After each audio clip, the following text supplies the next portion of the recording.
दुपारच्या वेळी मी माझ्या रूममध्ये पंख्याचा बोर्ड रिपेअर करत होतो. तेव्हा माझ्या कानी शेजारच्या सुनंदा वहिनींचा आणि आकाश भाऊचा कुजबुज करण्याचा आवाज कानी पडला. मला वाटले काहीतरी वेगळ्याच विषयावर त्या दोघांची चर्चा सुरू असावी, पण काही वेळानंतर वहिनींचा वेगळाच आवाज येत होता. आमच्या दोघंही घरांची रूम ही मागच्याच बाजूला होती. मग मी मागच्या बाजूला बाहेर निघून बाजूला असणाऱ्या सुनंदा वहिनींच्या घराच्या खिडकीजवळ आलो. खिडकी लावलेली होती, पण खिडकीत लावलेल्या लाकडाच्या पट्ट्यांमध्ये एक छोटासा पण मला आतलं सर्व दिसेल असा होल होता. त्या होलमधून मी जेव्हा डोकावून पाहिले तेव्हा सुनंदा वहिनींचे ओठ हे आकाशच्या ओठांवर खेळत होते आणि वहिनींचा एक हात हा आकाशच्या पॅन्टचा आत होता आणि आकाशही सुनंदा वहिनींच्या ब्लाऊजचे हुक उघडण्यात व्यस्त होता. त्या दोघांचे दृश्य पाहून माझ्याही अंतर्मनात वेगळीच आग निर्माण झाली. मी त्या क्षणाला त्यांना असं करताना पाहून माझे पूर्ण शरीर कडक झाले.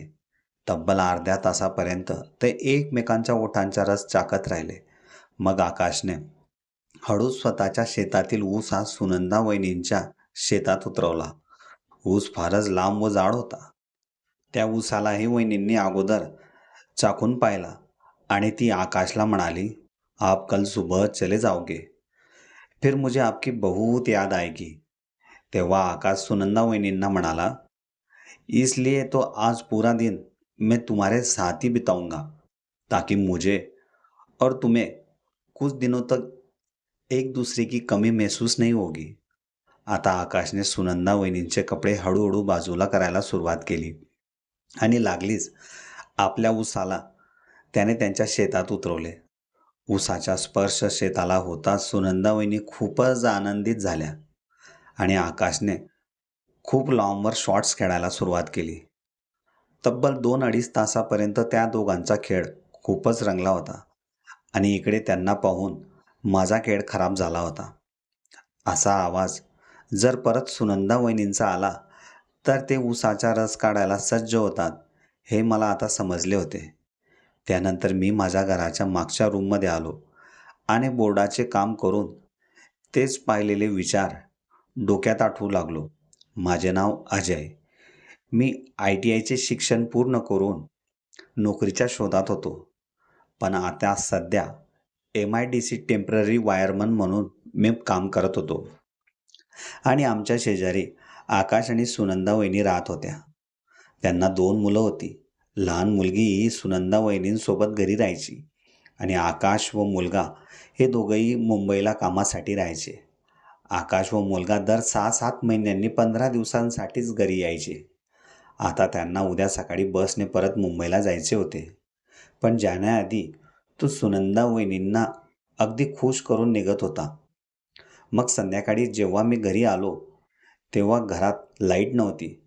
सर्वजण माझीच वाट पाहत होते आणि मी दारात पोचल्यावरच सुनंदा वहिनींनी मला आवाज दिला, अजय भाई साहब, 3 घंटे से घर में लाइट नहीं है, थोड़ा देखो ना क्या हुआ है, बहुत गर्मी हो रही है, पहले ही बरसात गायब हो गई और ये लाईट अभी भी परेशान कर रही है.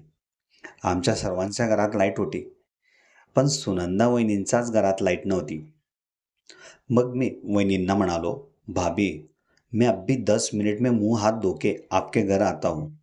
मग मी जेव्हा सुनंदा वहिनींच्या घरात आलो तेव्हा अंधारात वहिनी कुठेच दिसत नव्हत्या. मग मी त्यांना आवाज दिला, भाभी कहाँ हो आप? घर में मेणबत्ती तो जला देती, थोडा बहुत उजाला हो जाता. मग मी मोबाईलचा टॉर्च ऑन करून घरातला फ्यूज पाहू लागलो आणि वर चढून जेव्हा मी तो फ्यूज काढण्यासाठी खिशात अडकवलेला कटिंग प्लेअर घेण्यासाठी हात खाली करू लागलो तेव्हाच माझा हात सुनंदा वहिनींच्या त्या सुंदर ठिकाणी स्पर्श झाला. मग मी हळूच आवाजात, कौन है यहाँ, असं बोललो. तेव्हा वहिनी म्हणाली, भाई साहब मैं हूँ यहाँ. अरे भाभी, इतने नज़दीक क्यों खड़ी हो आप?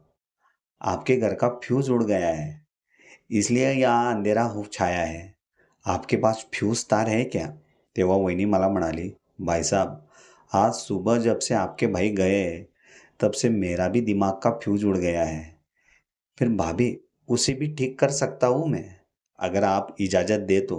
तेव्हा सुनंदा वहिनीची मुलगी अंजली म्हणाली, हाँ अंकल, माँ का भी साथ ही साथ इलाज कर दो, सुबह से मुरझाई हुई है, आज दोपहर को खाना भी नहीं खाया उसने।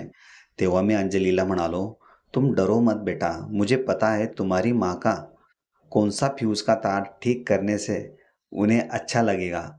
मी तोच तुटलेला तार त्या ठिकाणी जॉईन करून लाईट सुरू केली. तेव्हा माझ्या एका साईडला सुनंदा वहिनी आणि दुसऱ्या साईडला अंजली उभी होती. सुनंदा वहिनींनी यावेळेस गाऊन घातला होता. वरून त्यांचे आतले दृश्य फारच सुंदर दिसत होतं.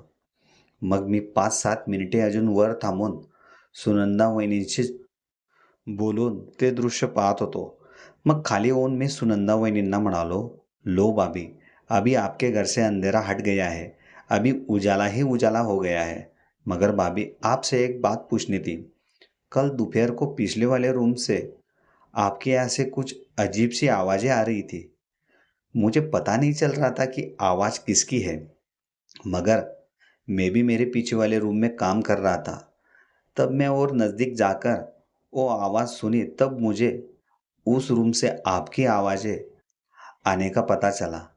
तेव्हा सुनंदा वहिनीची मुलगी म्हणाली, हाँ अंकल, मैं भी आगे बैठकर पढ़ाई कर रही थी. तब माँ और पिताजी उस रूम में थे. तभी मुझे भी माँ की अजीब सी आवाज़ें आगे वाले रूम में सुनाई दे रही थी. चल जा पगली, कुछ भी बोलती है, जाकर अपनी पढ़ाई कर. तेव्हा मी सुनंदा वहिनींना म्हणालो, भाभी, मैं सब जानता हूँ, क्यों छुपा रही हो मुझसे. आकाश की याद आ रही होगी ना आपको. चला गया बेचारा मुंबई अपनी बीबी को यहाँ अकेले छोड़कर.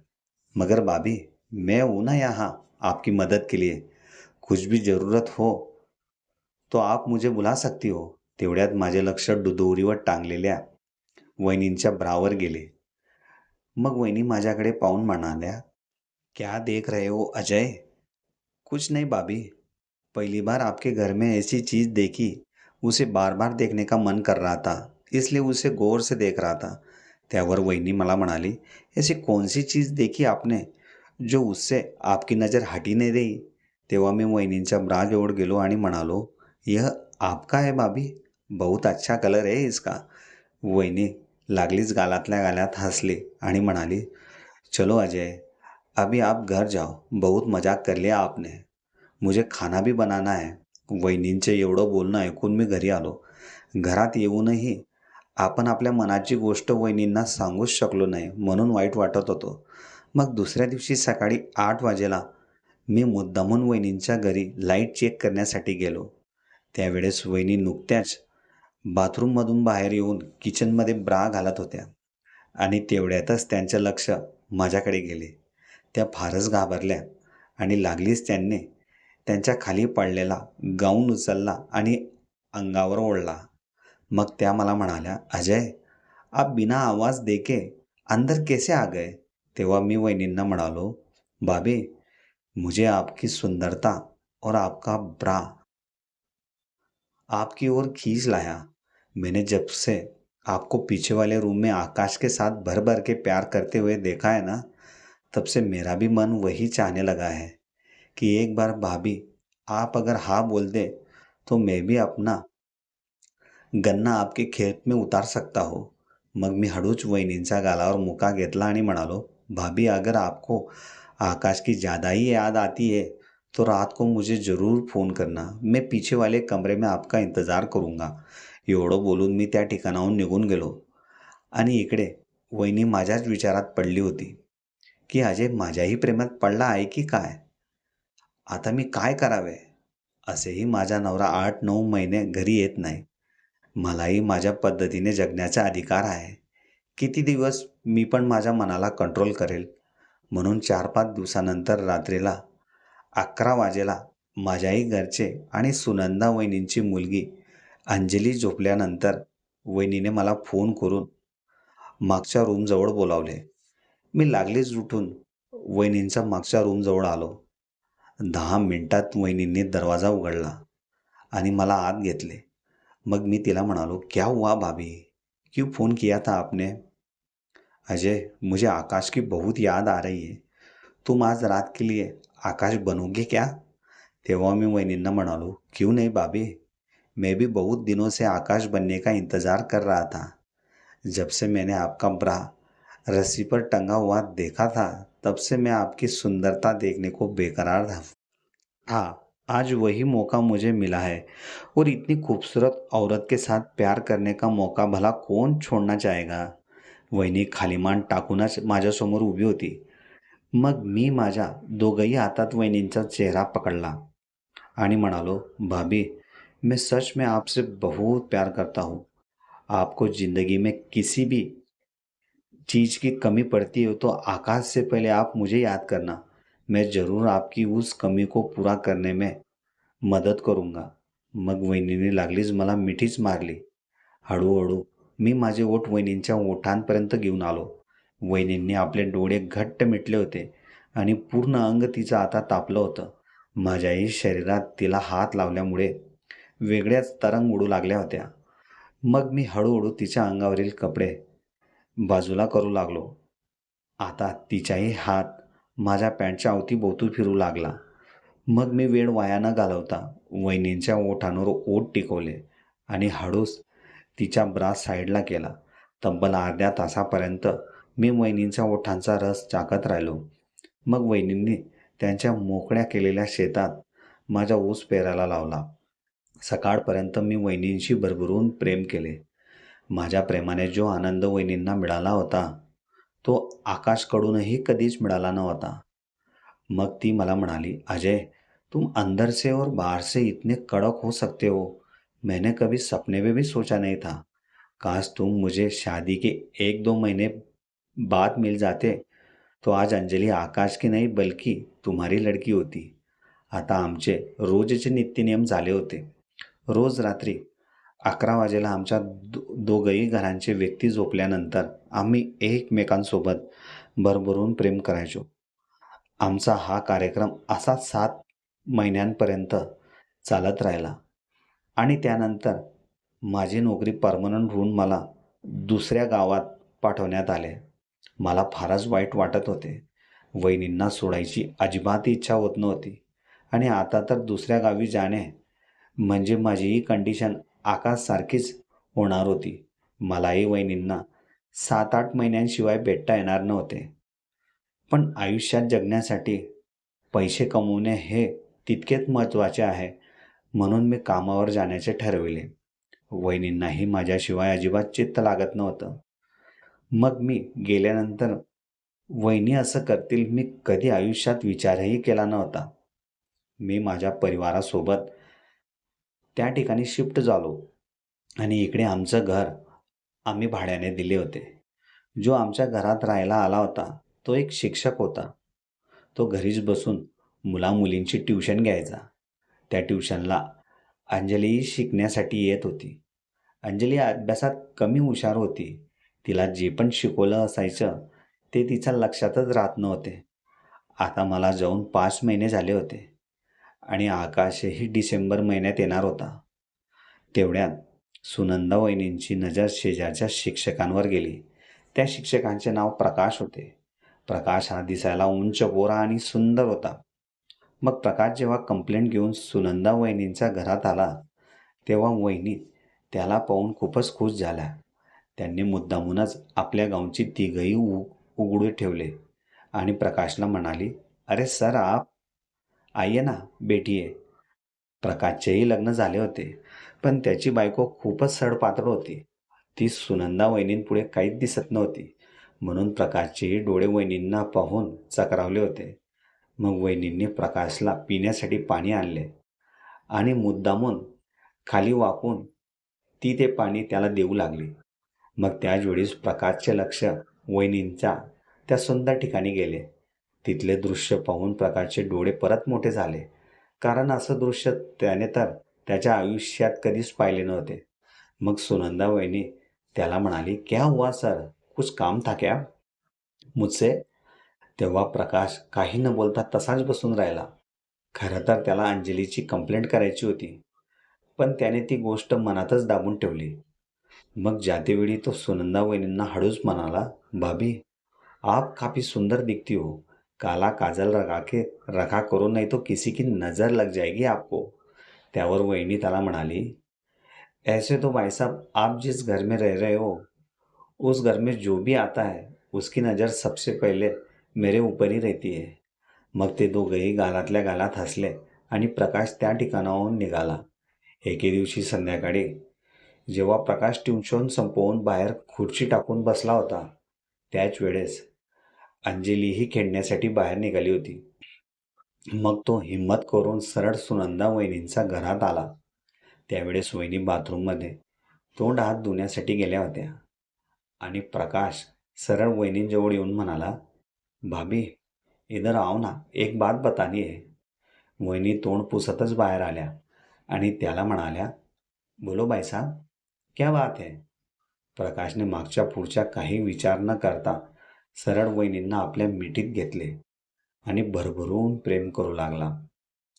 वहिनींनाही भरपूर दिवस झाले होते, म्हणून तीही त्याला साथ देऊ लागली होती.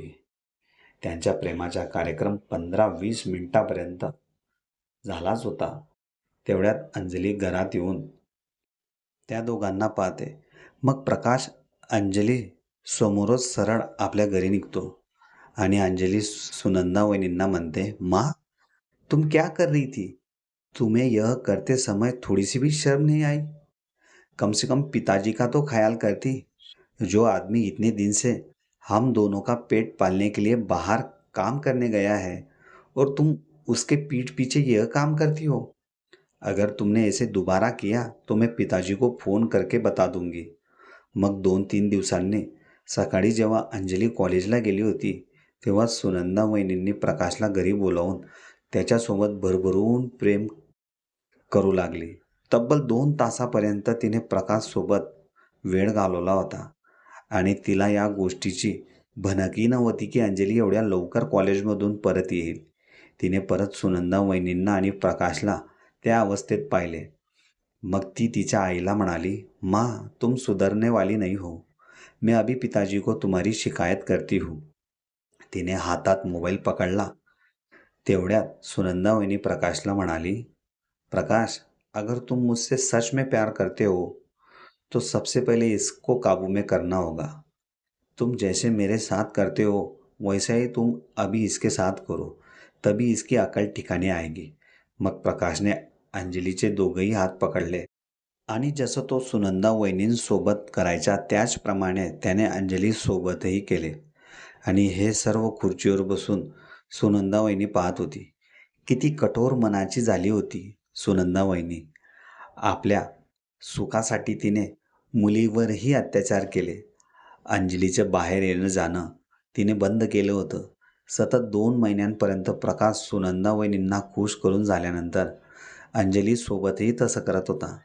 अंजली या त्रासाला खूपच वैतागली होती. तिला या जगातून निघून जावं असं वाटत होतं.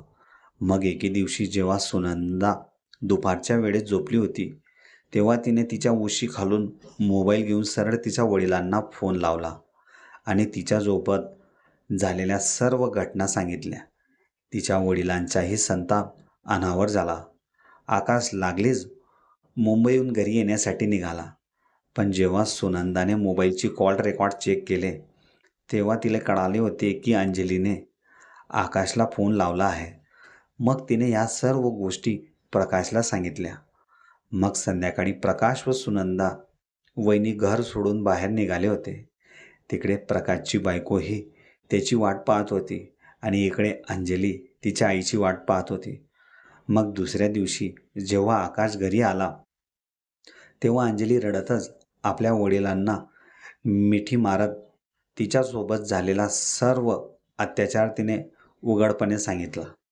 आकाशने वेळ वाया न घालवता पोलीस स्टेशनवर कंप्लेंट करण्यासाठी आला आणि प्रकाश व सुनंदा यांची कंप्लेंट केली. पण 10-15 दिवस झाल्यानंतरही पोलीस या गोष्टीवर काहीच ॲक्शन घेत नव्हती. तो वारंवार पोलीस स्टेशनच्या चक्राच कापत राहिला. मग एका महिन्यानंतर तो जिल्ह्याच्या SP ऑफिससमोर जाऊन बसून राहिला आणि झालेली सर्व घटना त्याने SP साहेबांना सांगितली. मग साहेबांनी तातडीने पोलीस स्टेशनला फोन लावून ॲक्शन घ्यायला सांगितले. पण वेळ हातातून निघून गेली होती. जर त्याच वेळेस पोलिसांनी ॲक्शन घेतली असती तर आज प्रकाश व सुनंदा हे दोघंही पोलीस कोठडीत राहिले असते. अजूनही त्यांचा शोध सुरूच आहे. ते कुठे गेले आहेत याची कोणालाच काही कल्पना नाही. पण एक निर्दयी आई वासनेच्या पोटी आपल्या मुलीवरही अत्याचार करायला कमी पडली नाही. जर ही कथा आवडली असेल मित्र हो, तर चॅनलला लाईक, शेअर, सबस्क्राईब करायला विसरू नका. धन्यवाद.